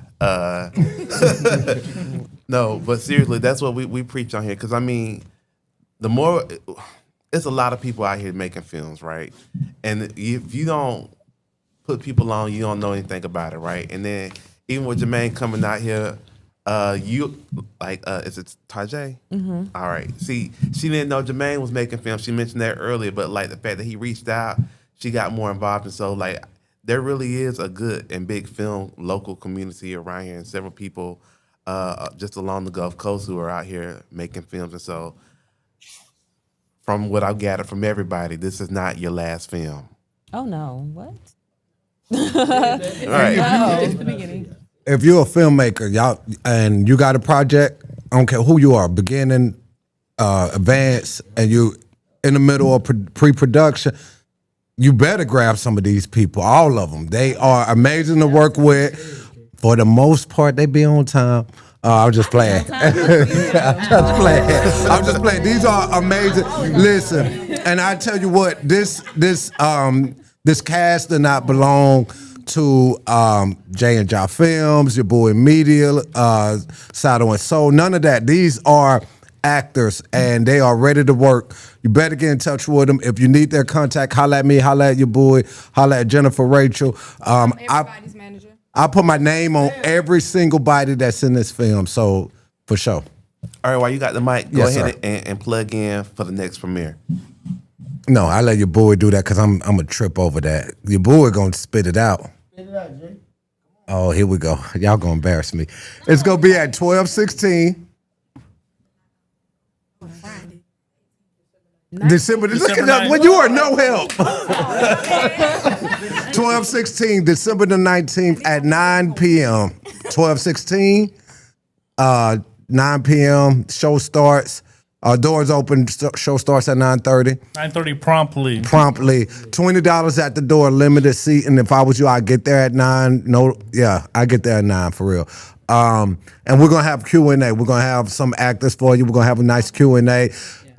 The kitchen will be open. The bar will be open. Come hang with us. It's gonna be amazing. It's gonna be fun. Cavo gonna be there. I think you gonna be there. I'll plan on being there. Yeah, my dog Cavo gonna be there, and it's gonna be an amazing time. And I tell you what, if you're going to 850, shout out to Bill. If you're going to the Elks, if you're going to Chasers, whatever, that's a great spot. Friday at 9 o'clock to get it started. And pregame, watch an amazing film, come with some great company. Then y'all go have a good time. Yeah. All right. And so, as you all can see, you have some great things in the work. Tonight, we talked about the film. You got a chance to meet the cast, the writer, producer. Thank you again to our people online, Tammy and Rachel, for tuning in and jumping in and sharing their perspectives and everything. But again, we're going to get ready to soon here close it on out. Hey, I'm telling you all, I've seen it once. I'm going to see it again. The Colored Cavalry is where it's at, you all. And look, people talk about Tubi movies. This ain't no Tubi movie. Not shooting on Tubi because it be some good stuff on there now. But I'm telling you, when you want it, the film, the first thing I said, it has a lot of heart in it. And as you all have like kind of seen tonight, it's a lot of heart that was behind it. And so again, come out, support local filmmakers of all sorts. More importantly, at this moment, the Colored Cavalry, and be on the lookout for so many great things coming from not only the cast, producer, writer, Yabui himself, and support. So with that being said, Yabui got any final? Let's give Yabui the final thoughts, and then we're gonna close it on now. You deserve it. Deserve it, B. December 19th, 9 p.m., 12/16, the second premiere of The Colored Cavalry. Directed by yours truly, written by Jermaine J. Williams, produced by Jennifer Bonner and Rachel Butler. Scott. Oh my God. My bad, Rachel. My bad, Rachel. I got it. Butler. I got your last name mixed up. And a whole host of talented actors from Pensacola, Florida. So be here, be there, be square. You got final thoughts, bro? ChatGPT. So I'm not going to Chatty today. Okay. But if you tune into the podcast, we usually go to Chatty, as we call it, for our final thoughts. But I just want to say to everybody tuning in, let tonight be an example that if you have a dream and it's something you want to do, find you a community. Find you people that support your dream, family, friends. Even if it's somebody that knows somebody, don't let anything be an excuse to not do it. You find the people, you keep the dream alive, you trust the vision, you can make it happen. And so with that said, we're going to get ready to close out. We thank you all for tuning in with the Shot Callers podcast. We ask that you tune in every Thursday. We usually here around 8:30-ish. 8:30-ish. But you can always follow us on our social media platforms, on Facebook, on Instagram. under your Bowie Media on YouTube. You can go back and watch tonight's episode and any other episodes.